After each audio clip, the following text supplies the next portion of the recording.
Hello, তো সবাই কেমন আছো? আশা করি সবাই ভালো আছো, আমরাও খুব ভালো। তো দেখো এই নতুন, নতুন শীতকালে আমাদের গাছে নতুন চেরি ফল হয়েছে। তো এই ফলগুলো না খেতে খুব টক, কিন্তু দেখতে এত মিষ্টি, গাছে পুরো ভরে যায়। কিন্তু আজকে দেখলাম একটাই আছে, তাই তোমাদের দেখালাম। তো আজকে ভেবেছিলাম পুজো দেবো বাড়িতে, তার জন্য আর ভাত টাত খাইনি।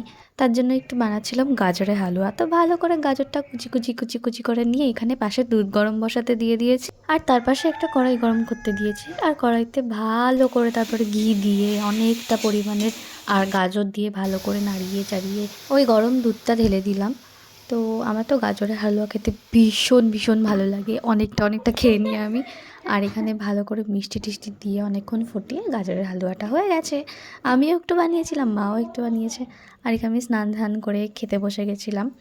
আর এখানে আমার গোপু সোনাকে দেখো ঘুমু করছে। ও না নতুন একটা চোখ করেছি, তোমাদের সাথে পরে শেয়ার করব। খুব সুন্দর মিষ্টি লাগছে আমার গোপু সোনাকে। তো স্নান ধান করে ঘুম পাড়িয়ে দিয়েছি, খাইয়ে দাইয়ে। আর এখানে আমি বসে গেছি খেতে।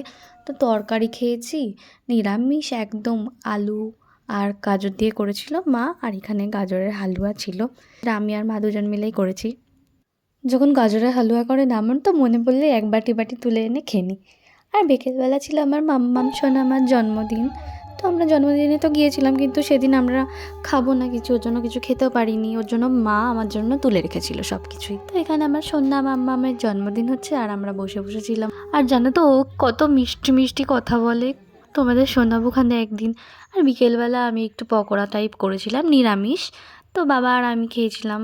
তো আজকের জন্য এইটুকুনি, পরের দিন আবার দেখা হচ্ছে একটা নতুন ব্লগের সাথে। টাটা, বাই বাই, সবাই খুব ভালো থেকো।